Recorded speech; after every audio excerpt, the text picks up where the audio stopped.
comme les cellules cancéreuses ne se nourrissent que de sucre, il va falloir diminuer cet apport en sucre. Et un bon moyen d'en prendre conscience, c'est qu'on a développé un examen qui s'appelle le TEP scan, qui permet de visualiser les cellules cancéreuses en injectant un sucre radioactif. Ce sucre se fixe sur les cellules cancéreuses et ça permet ainsi de repérer des foyers de cellules cancéreuses. AVS avec Philippe Robichon. À votre santé, et ce matin, c'est à votre santé sans sucre. Je reçois le docteur Michel Lallemand. Bonjour et bienvenue. Bonjour à vous. Dans votre première vie, vous êtes chirurgien en cancérologie pendant 20 ans. Et puis vous vous consacrez aujourd'hui à la prévention des maladies chroniques et dégénératives. Et vous avez fondé le Centre d'éducation santé des Alpes-Maritimes. C'est ça, association Sésame. Voilà, vous êtes venu ce matin avec Cédric Balestro. Bonjour et bienvenue. Bonjour. Cédric. Vous, aujourd'hui, vous êtes coach professionnel. Qu'est-ce que vous vous êtes offert, Cédric, pour vos 40 ans ? Probablement un des plus beaux cadeaux de ma vie. J'ai acheté un livre du docteur Lallemand qui s'appelait « Les clés de l'alimentation santé ». J'y ai trouvé plein de choses, plein de réponses. J'y ai trouvé des questions et puis je me suis dit « et si je faisais quelque chose de tout ça ? Et si j'essayais ?» Et j'ai essayé et ça a transformé ma vie, vraiment transformé. Voilà, c'est en 2015. Vous avez perdu combien de kilos ? J'ai perdu 25 kilos en 6 mois. Je suis passé de 90 à 65 kilos, juste en quelques petits réglages, en piochant des idées dans le livre du docteur Lallemand, et ça a été radical, un changement radical. Voilà, et depuis 2015, vous n'avez pas repris ces kilos ? Non, je vois plein de régimes où ils disent « dans ma vie j'ai perdu 348 kilos », ils font la somme, je n'espère jamais les reprendre, je sais en tout cas comment procéder désormais. Alors, vous publiez mon cahier détox sucre pour me libérer du sucre sans frustration et pour de bon. C'est aux éditions Mosaïque Santé.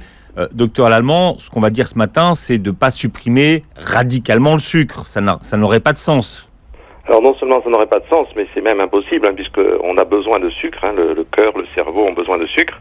Mais par contre, ce qu'on essaie d'expliquer, c'est qu'il y a des bons sucres et des mauvais sucres. Et donc toute la question, c'est d'arriver à identifier ces mauvais sucres et à les limiter, sans se priver. Il ne s'agit pas de privation, mais juste d'identifier les aliments comme étant plutôt poison ou ceux qui sont par contre plutôt santé. Comment savoir où on en est au niveau du sucre, d'ailleurs, dans notre alimentation quotidienne ? Alors oui, effectivement, ce qui compte, c'est de voir si on est ou non addict au sucre ou si on a ou non des problèmes avec le sucre. Et ça, on n'en est pas toujours conscient. C'est également le deuxième but de ce livre, c'est que les gens puissent prendre conscience de savoir s'ils ont ou non un problème avec le sucre, soit parce qu'ils sont attirés par le sucre, auquel cas il y a quelque chose à faire, parce que c'est pas normal d'être attiré par le sucre, et c'est même pathologique, soit parce qu'on a des signes qui montrent qu'on absorbe trop de sucre. Par exemple, le fait d'avoir une petite brioche à partir de souvent la quarantaine, c'est pas une fatalité, c'est pas normal, et c'est également quelque chose qui montre qu'il y a un problème avec le sucre et qu'il faut réduire le mauvais sucre. Alors, on va commencer par un chiffre, on ne va pas trop vous en donner. On considère que 50% des maladies chroniques et dégénératives, ça c'est votre spécialité, sont imputables au sucre. Qu'est-ce que ça veut dire, ça ? Alors, ça veut dire qu'effectivement, toutes ces maladies chroniques et dégénératives, d'une part, c'est quelque chose qui est assez récent. Il y a quelques générations, ça n'existait pas, ou beaucoup moins. Il y a une véritable explosion de ces maladies. Et puis, effectivement, depuis quelques années, on montre qu'il y a un lien entre les consommations de sucre et surtout de mauvais sucre, comme on disait, et puis ces fameuses maladies. Alors, bien sûr, le plus évident, c'est tout ce qui va être problème de poids, de diabète, donc obésité, et puis ça, c'est très directement lié au sucre, bien sûr, mais également des maladies comme le cancer, des maladies dégénératives variées vont également avoir un lien très direct avec le sucre. D'ailleurs, les liens entre les différentes maladies dégénératives dont vous parlez et le sucre ont été et ont intéressé les chercheurs il y a très peu de temps, finalement, c'est très récent. Oui, en effet, comme je disais, on a longtemps accusé les graisses, et il y a eu toute une période pendant plusieurs décennies où l'ennemi c'était les graisses, le cholestérol, etc., les artères, tout ça. Et en fait, non, on s'est aperçu que ces mauvaises graisses viennent en fait d'une consommation excessive de sucre.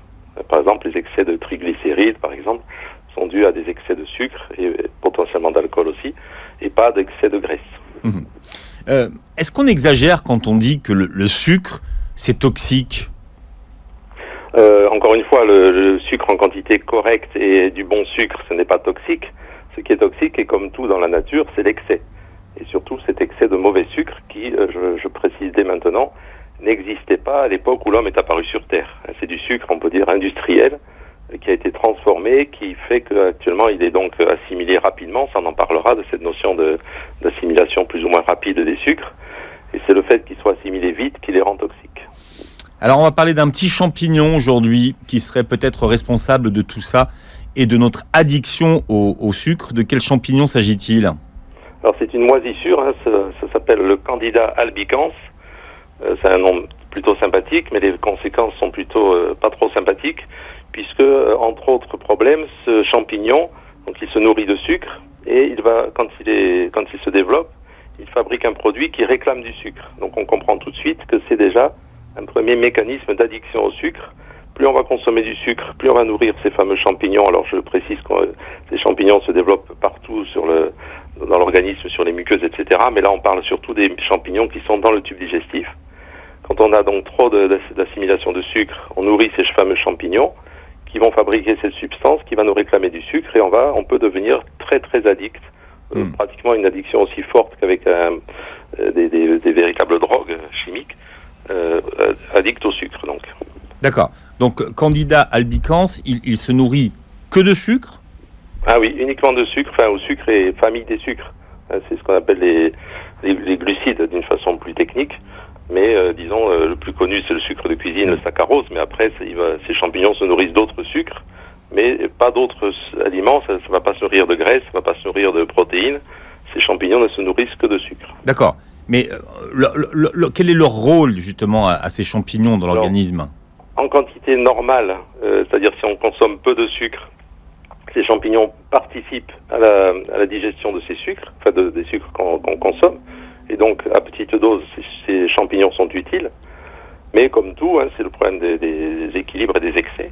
Quand on a trop de sucre, on a trop de champignons. Et comme ces champignons fabriquent également des substances toxiques, on va avoir des symptômes. Et ces symptômes sont extrêmement nombreux et variés. On parlait de l'attirance pour le sucre, mais ça va aussi favoriser des problèmes de somnolence, des problèmes de concentration, de fatigue, de tout un tas d'autres problèmes, de douleurs, etc., qui font qu'on peut avoir des pathologies potentiellement graves uniquement du fait de ces champignons. Mmh. Et donc si on mange du sucre, finalement, on les nourrit et ils se multiplient, c'est ça ? C'est ça, c'est très le lien est très très direct. Plus on consomme du sucre, plus on a de champignons. Moins on consomme de sucre, moins on a de champignons. C'est vraiment quelque chose de très simple. Et simplement déjà prendre conscience que quand on consomme du sucre, finalement c'est pas pour nourrir notre organisme. Quand on devient attiré par le sucre, c'est pas pour nourrir notre organisme, mais pour nourrir ces fameux champignons. Donc déjà, c'est un moyen de prendre conscience, de se dire, je vais peut-être arrêter de nourrir mes champignons, et déjà, ma santé ira mieux. Alors, vous parliez de la vitesse d'absorption de ces sucres, et vous dites que plus ils sont absorbés rapidement, plus ils sont toxiques pour l'organisme. Qu'est-ce que ça veut dire, ça ? Alors ça, effectivement, on peut dire la notion la plus importante, même si elle est un petit peu technique, un peu compliquée. C'est vraiment la notion fondamentale à retenir quand on parle de sucre, c'est que les sucres ne se valent pas, les sucres assimilés lentement, pour simplifier, on les appelle les sucres lents, sont bons pour la santé et utiles. Et les sucres absorbés rapidement, donc sucres rapides, sont toxiques parce qu'ils vont créer ce qu'on appelle un pic de glucose dans le sang. Et il va y avoir un afflux massif de sucre. Et l'organisme n'est pas fait pour gérer cet afflux massif de sucre.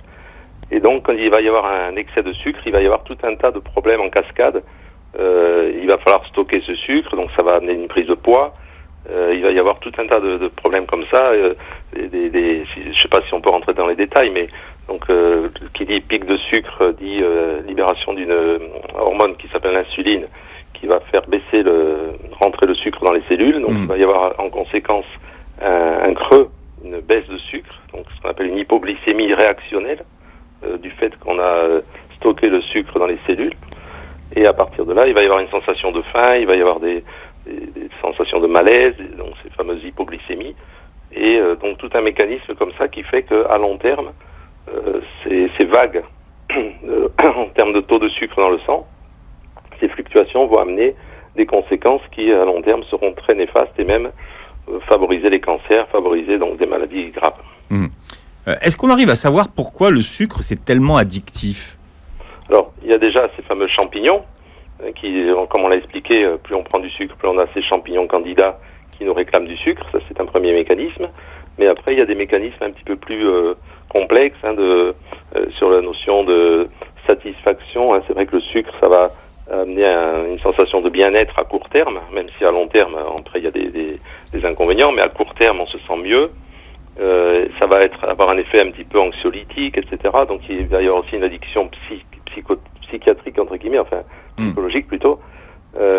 Voilà, donc il y a différents mécanismes d'addiction, mais le plus important, ce sont ces fameux champignons candida. D'accord.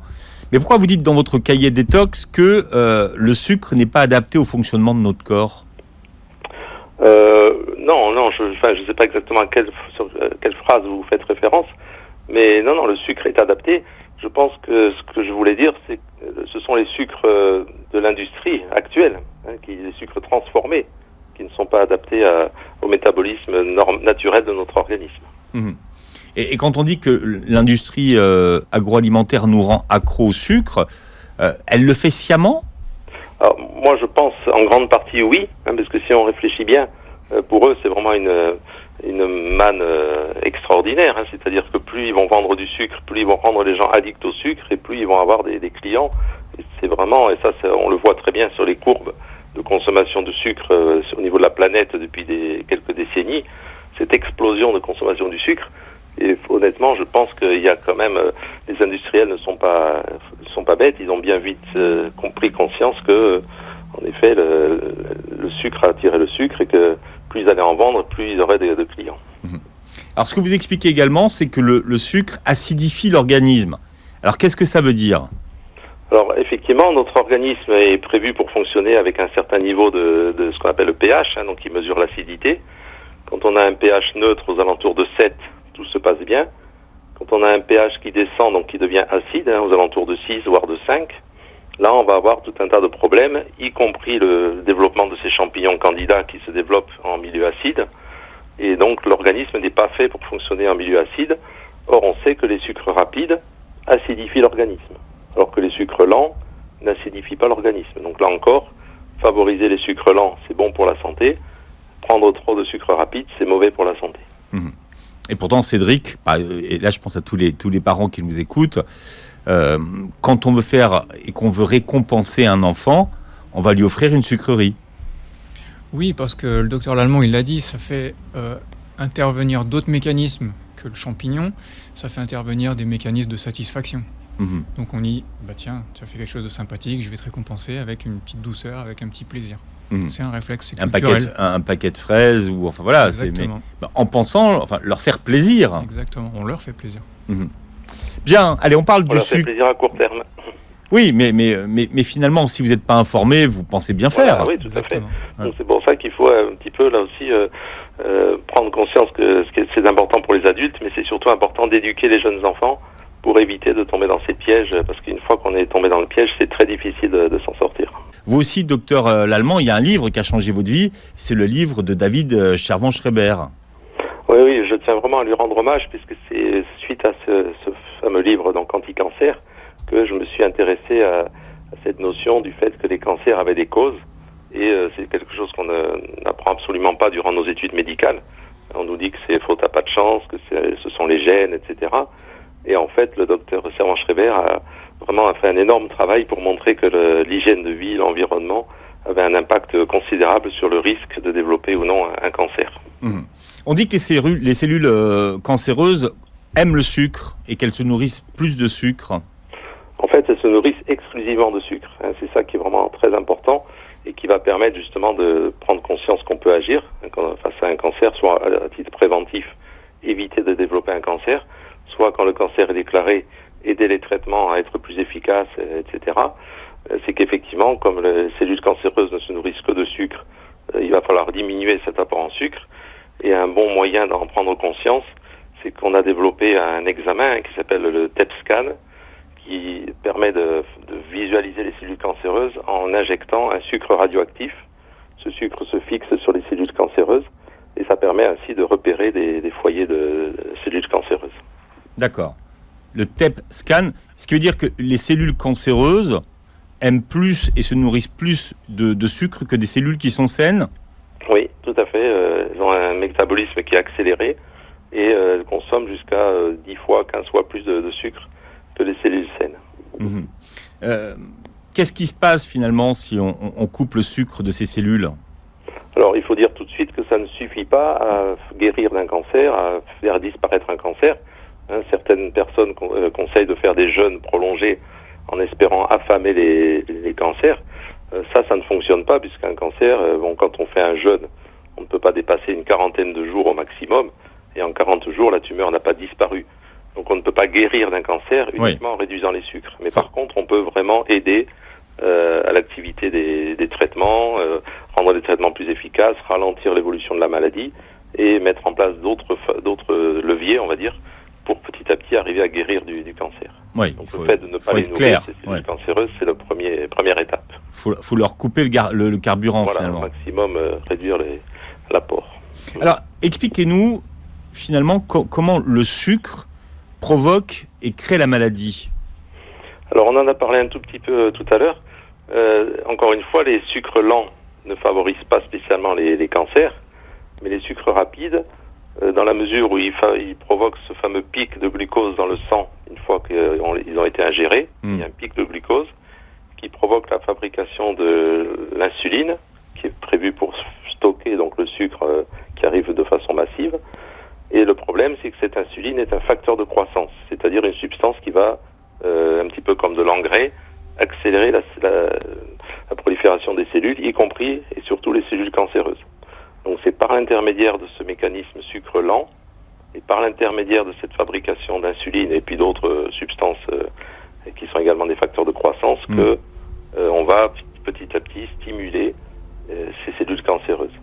Alors, beaucoup de spécialistes reviennent un petit peu sur le concept de sucre lent et de sucre rapide aujourd'hui. Personnellement, moi je considère que ça reste quand même une base fondamentale si on veut vraiment avoir une efficacité, déjà comprendre un petit peu les mécanismes des différentes pathologies dont on a parlé et quand même avoir une action dessus. En particulier, donc on a parlé de David Servan-Schreiber, je parlerai également du docteur Laurent Schwartz, qui est un cancérologue de renom, qui travaille depuis des années sur cette piste qu'il appelle la piste métabolique du cancer. Il voit le cancer comme une maladie métabolique, un petit peu comme le diabète, etc. Et donc le fait d'agir sur le fait de plus ou moins nourrir les cellules cancéreuses, ça lui permet d'avoir des résultats qui sont parfois bien meilleurs que ceux d'une approche classique où on veut juste détruire la cellule. Alors Cédric Balestro, comment est-ce qu'on reconnaît un bon d'un mauvais sucre ? Alors, c'est la question de la vitesse, effectivement, à laquelle il va être assimilé. Donc, on parle d'un index glycémique. Plus un sucre sera assimilé rapidement, plus on aura ce fameux pic d'insuline qui va intervenir, et plus ce sera donc nocif pour la santé. Plus un sucre sera assimilé lentement, c'est-à-dire qu'il aura un index glycémique qui est dit bas, plus on aura une tendance à avoir une stabilité dans le fonctionnement, dans le comportement de notre corps. Alors, docteur Lallemand, je ne sais pas si j'ai bien compris votre livre, mais vous dites que le seul sucre que notre organisme sait brûler, c'est le glucose. Exactement. Ça, c'est au niveau de la biochimie. Tous les sucres qu'on assimile doivent être transformés en glucose pour que l'organisme puisse les assimiler. D'accord. Donc, ensuite, quand on doit composer une assiette ou un repas, à quoi il faut faire attention finalement ? Mais justement, éviter d'apporter des sucres qui sont déjà prédigéré. Si par exemple on consomme du sirop de glucose, il n'a pas à être transformé, il est assimilé directement, et donc ça en fait un sucre très nocif. Si par contre on prend des sucres complexes, des amidons, un certain nombre d'autres sucres, comme le fructose, etc., ces sucres doivent être dégradés au niveau chimique pour se transformer en glucose. Ça prend du temps, et c'est comme ça que le sucre sera un sucre lent. Et puis il y a d'autres phénomènes qui vont ralentir l'assimilation des sucres. Il n'y a pas que la formule chimique, mais il y a également le fait que par exemple un sucre qui est contenu dans une cellule végétale, par exemple dans un fruit, dans un légume, etc., pareil, il va falloir que l'intestin aille chercher le sucre à l'intérieur de la cellule, donc dégrader la paroi de la cellule, etc. Tout ça, ça prend du temps. Si par contre on consomme du jus de fruits où le sucre est déjà sorti de la cellule, ou si on consomme des aliments trop cuits où le sucre est déjà sorti de la cellule, ou s'il est déjà prédigéré par la cuisson, on va transformer un sucre qui était lent au départ en un sucre rapide. Donc il y a non seulement la qualité du sucre au niveau chimique, mais il y a également la façon dont ce sucre a été préparé, soit par la ménagère, soit par l'industrie, etc. Alors, Cédric, première étape, c'est apprendre à repérer les sucres cachés. Où c'est qu'on les trouve, les sucres cachés ? Il y en a dans plein de plats industriels, il y en a dans plein de préparations. L'idée, c'est qu'il existe des tableaux d'index glycémique qui permettent de dire, voilà, on est proche du glucose, un index de 100%. Ça va très vite. On va avoir du sucre en poudre, on va avoir du Coca-Cola, on va avoir plein de choses, des bonbons, des vraies sucreries. Et puis on a tout en bas quelque chose qui va être beaucoup plus lent, avec des végétaux, avec des noix, avec des index qui sont beaucoup plus faibles. Et ça veut dire que dans la nature, grosso modo, on a plutôt des index glycémiques qui sont assez bas. Et on a plutôt pour la partie industrielle, les préparations, les plats qui sont déjà préparés, des index qui sont plutôt élevés. Donc attention, parce que il y a quand même des éléments, par exemple le pain blanc, la pomme de terre, qui sont a priori avec un goût salé, mais qui ont, d'un point de vue de leur vitesse, un index glycémique qui est élevé. Et c'est plutôt là-dessus qu'on essaie de dire... C'est pas le goût en fait, c'est pas le goût sucré. Non, ça suffit pas du tout. Voilà, qui est un indicateur de sucre. Pas du tout. On pourrait même dire le contraire, on pourrait imaginer qu'un abricot qui a un goût sucré, qui est super sympa en été, eh ben, il a un index glycémique qui est très faible. Alors qu'à côté, on peut avoir quelque chose qui avoir un index glycémique qui est très élevé, comme le pain ou la pomme de terre, qui n'aura pas forcément un goût, qui aura plutôt un goût salé même. Voilà. Et on peut avaler des kilos de sucre sans s'en rendre compte. Exactement. Au final. Disant, et c'est ce qui se passe souvent. Les gens viennent, ils disent, mais moi, le sucre, je crois que j'ai pas vraiment de problème avec ça parce que je mange jamais de dessert, jamais de sucrerie, jamais de gâteau. Et c'est ce que disait tout à l'heure le docteur Lallemand, c'est prendre déjà conscience du fait que dans notre alimentation, finalement, il y a bien plus de sucre que ce qu'on imagine. C'est déjà faire un super pas en avant. C'est déjà se dire, waouh, il se passe peut-être quelque chose. Donc, il faut apprendre ça. Ces tableaux, on les trouve, ces tableaux d'index, on peut les télécharger, on les trouve dans votre guide. Tout à fait. Il ne faut pas être bac plus 20 en diététique pour les utiliser. Pas du tout. C'est très facile d'accès. Il y a un site montignac.com parce que Michel Montignac aussi a été un des élément premiers, oui, exactement, hyper important dans cette direction-là. Sur ce site, on fait des recherches, CTRL F, on peut aller chercher le nom d'un produit, on peut regarder par index glycémique où se trouve tel ou tel aliment. C'est super facile aujourd'hui de savoir si un aliment est un index glycémique élevé ou plutôt faible. Est-ce que dans ces tableaux, on trouve des aliments qui n'ont pas de sucre, qui ne contiennent pas de sucre ?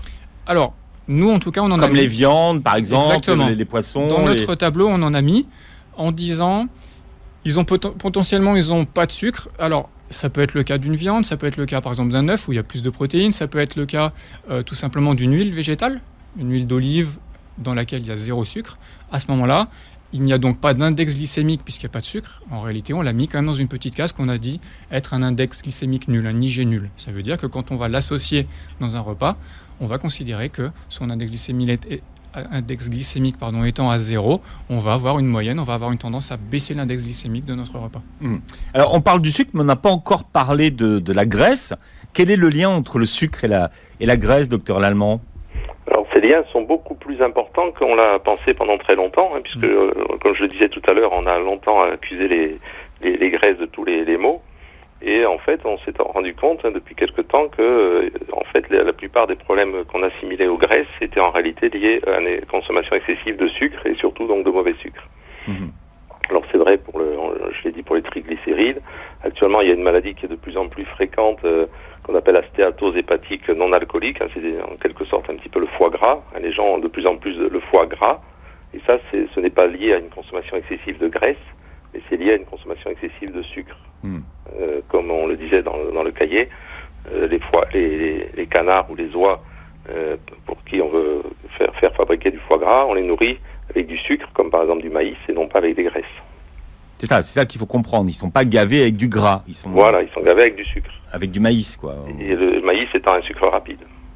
Donc ça, c'est important de le savoir. Cette maladie du foie gras dont vous parlez, est-ce que ça fait partie des maladies inflammatoires ? Pas vraiment. Là, on n'est pas encore au stade vraiment de l'inflammation. L'inflammation arrivera un petit peu plus tard. Mais de toute façon, tous ces mécanismes qui conduisent au final à la maladie il n'y a pas vraiment de frontière très nette entre ces différentes étapes inflammatoires, toxiques, métaboliques, etc. Donc les choses se dérèglent un petit peu tout en même temps. On parlait de l'acidité et tout ça, et on arrive finalement à une maladie parce que tous ces mécanismes se sont déréglés. On disait tout à l'heure, supprimer complètement le sucre, ça n'a pas de sens parce que l'organisme en a besoin. Mais alors, quel est l'objectif d'une détox au sucre ? Eh bien, donc, premièrement, chercher un petit peu le seuil à partir duquel on nourrit trop les fameux champignons dont on a parlé, ces fameux champignons candidats qui sont à l'origine de l'attirance. Donc ça, c'est une première étape. Quand on est trop attiré par le sucre, il faut diminuer la consommation de sucre. À partir de là, progressivement, l'attirance diminue. Et ce qui veut dire que la quantité de candidats est redevenue normale. Et si à nouveau on sent une attirance revenir, c'est qu'à nouveau on a été un petit peu trop porté sur le sucre. Donc c'est un moyen relativement simple et à court terme, on va dire, de prendre conscience que on doit diminuer donc nos apports en sucre. Alors Cédric, vous dites que certains aliments sont des remèdes très efficaces pour lutter contre les champignons. On parle noix de coco, on parle thé vert, thé, on parle chocolat noir, l'ail aussi qui est un excellent antifongique, origan, il y a plein de petits éléments qui sont faciles à mettre au quotidien. L'huile d'olive par exemple. L'huile d'olive, parfait, exactement. Le beurre. Exactement. Tout ça, ce sont des bons. Et puis les noix. Il dit que par exemple, il suffirait tous les jours de manger une poignée de noix, ça changerait la vie, docteur Lallemand. Ah oui, ça, je pense que c'est un conseil très simple à retenir, c'est de consommer tous les jours quelques oléagineux. Ça peut être des noix, des amandes, des noisettes, puisque justement, Cédric l'a dit tout à l'heure, dans la mesure où c'est un aliment qui a un très faible index glycémique, il va y avoir un effet de satiété très prolongé, puisque ça va permettre de ralentir l'assimilation des sucres. Donc les sucres vont arriver progressivement dans le sang et on n'aura pas de sensation de faim. Donc finalement, le meilleur allié pour diminuer le sucre, c'est de prendre ces fameuses bonnes graisses comme les noix, amandes et noisettes. Et donc ne pas hésiter, parce que pendant longtemps, encore une fois, on a eu peur des graisses. On se dit oui, mais si je prends ça, je vais grossir. Eh bien, c'est l'inverse. Si on consomme ces fruits régulièrement, on aura moins faim, donc moins de consommation de sucre, et on va aider finalement à une perte de poids grâce à ces bonnes graisses. Mais si au final le sucre est brûlé par le corps, parce qu'on est très actif, parce qu'on a un métier qui consomme beaucoup d'énergie, est-ce que c'est un problème pour l'organisme ? Alors non, justement, ça c'est l'autre aspect, c'est-à-dire que jusqu'à présent on a parlé de l'apport, de ce qui rentrait dans l'organisme, on n'a pas encore parlé de ce qui en sortait. C'est évident que si on a une entrée de sucre importante, mais que ce sucre il est brûlé, on aura beaucoup moins de conséquences néfastes pour la santé que si on a le même apport, mais en étant sédentaire. Et la sédentarité aujourd'hui est vraiment identifiée comme l'ennemi public au niveau santé, puisqu'on sait que la sédentarité provoque plus de décès que alcool et tabac réunis. Ça montre vraiment l'importance d'avoir un minimum d'activité. On ne parle pas de sport, on parle de garder un niveau d'activité suffisant, de marcher, utiliser les escaliers plutôt que l'ascenseur, des choses simples. Le simple fait de garder une activité permet de brûler les sucres et de faire en sorte que les sucres qu'on consomme soient donc beaucoup moins néfastes et toxiques. Alors, une bonne nouvelle, on disait que le sucre, c'est addictif, mais si on baisse la quantité de sucre qu'on absorbe, on peut se débarrasser assez facilement de cette addiction, Cédric. Oui, ça va vite. Ça va vite. Ce qu'on dit, c'est que l'addiction est réversible, c'est-à-dire plus on va consommer du sucre, plus on en aura envie. C'est un cercle vicieux. Et à contrario, moins on va consommer de sucre, moins on en aura envie. C'est un cercle plutôt vertueux. Et on peut le constater assez facilement. On imagine qu'on arrête de mettre le sucre dans le café. On a l'habitude de mettre notre petit sucre, nos 2 sucres dans le café, et puis on arrête. Et puis quelques semaines après, on va retenter. Franchement, c'est pas sympa, c'est pas agréable. Donc c'est vraiment positif. Ça va vite, ça va très vite. Et c'est pour ça qu'on dit la détox, finalement, en prenant un petit peu des éléments d'index glycémique bas, un peu des bonnes graisses, un petit peu plus d'activité, les résultats vont être rapidement visibles. Alors, il y a des associations et tout est aussi une question d'association. Ça, par contre, Cédric, on ne peut pas les inventer. Il faut connaître les règles de base des aliments à associer entre eux pour faire baisser l'index glycémique. Alors justement, on peut et on doit les inventer. La règle de base, elle est très simple. C'est ce qui a été dit tout à l'heure. C'est juste l'index glycémique. élevé, on va éviter. Index glycémique bas, on peut consommer à volonté. À partir de cette règle qui est très basique, on peut faire tout ce qu'on veut, sachant quand même que la nature nous a fait un super cadeau, c'est de dire, quand on a un index glycémique qui est élevé, associé à un index glycémique qui est bas, notre corps va faire la moyenne. Il ne va pas envoyer tout ce qu'il faut d'insuline comme si on n'avait que l'index glycémique élevé. Ça veut dire que finalement, on va être capable de réduire facilement avec des bonnes graisses, parce qu'on l'a dit, il n'y a pas de glucides dedans, donc un index glycémique quasiment à 0, ou avec des aliments qui ont un index glycémique bas, faible, on va pouvoir réduire quelque chose qu'on a consommé qui a un index glycémique élevé. Donc on peut choisir tout ce qu'on veut, on peut faire nous-mêmes nos associations, et c'est quelque chose de super ludique, de super facile, et c'est ce qui va nous sauver. Alors, donnez un exemple, par exemple, d'association qui est gagnant-gagnant. Alors, on va manger de la pomme de terre cuite au four. Je crois que l'index glycémique, ça doit être 70, on commence déjà à être dans la catégorie plutôt élevée. Ça veut dire que notre corps, si on ne consomme que ça, va réagir avec le pic dont a parlé tout à l'heure le docteur Lallemand, ça peut être quelque chose d'assez violent. En revanche, si on associe à cette pomme de terre la même, simplement un filet d'huile d'olive dessus, on va rajouter un peu de poivre, on va imaginer de l'origan, de l'ail, peu importe, ou un légume avec, on va rajouter des haricots. Tous ces éléments-là dont je viens de parler, qui ont un index glycémique qui est bas, vont ramener notre repas, notre assiette à avoir un index glycémique qui est largement tolérable. C'est la charge glycémique en fait, non ? Oui, c'est un peu associé aussi, mais là, il faudrait effectivement qu'on prenne un même équivalent en sucre de pommes de terre, de haricots, etc., pour que ce soit qu'une moyenne. Il faut effectivement, comme on l'a dit tout à l'heure, constater la vitesse, l'index glycémique, et puis la quantité pour la charge glycémique. Donc si on mange des pommes de terre, il ne faut pas les manger seules. Exactement. Ça veut dire que c'est une super bonne nouvelle, ça veut dire qu'on peut quasiment manger tout ce qu'on veut. J'exagère, hein. On ne va pas se gaver de Coca-Cola. On sait qu'une barquette de frites, c'est l'équivalent de 10 morceaux de sucre. Pourtant, ça n'a pas du tout un goût sucré. Eh ben, ça veut dire que là, il va falloir quand même faire quelque chose d'important pour compenser. Par contre, si on prend une pomme de terre, c'est facile de la compenser avec quelques légumes, voilà, avec des choses qui ont un index glycémique bas, ou avec des bonnes graisses. On le redit, les bonnes graisses sont vraiment des atouts hyper faciles à utiliser. Vous avez des idées, des exemples de bombes glycémiques, docteur Lallemand ? Oui, effectivement. Donc, encore une fois, ce sont toujours ces fameux aliments industriels. Alors, on a parlé des sodas. On va parler des glaces industrielles, les sorbets avec des sirops de glucose. Moi, comme je vous disais, le sirop de glucose étant quasiment prédigéré quelque part. C'est vraiment lui qu'il va falloir l'éviter. Et quand on voit dans une composition d'un aliment des sirops de glucose, il faut vraiment éviter. D'abord, c'est pas quelque chose qui est naturel. Hein, ça n'existe pas à l'état naturel dans la nature, le glucose à l'état pur, ou quasiment pas. Et donc, voilà, ça c'est un exemple de bombe glycémique. Après, il y en a d'autres, mais on parlait des barquettes de frites, on parlait des choses comme ça. Il y a beaucoup d'aliments, par exemple le pain de mie, s'il n'est pas complet, tout ça, ce sont des bombes glycémiques. Mmh. On se demande souvent s'il est possible de remplacer le sucre blanc en poudre par des sucres qui sont moins toxiques.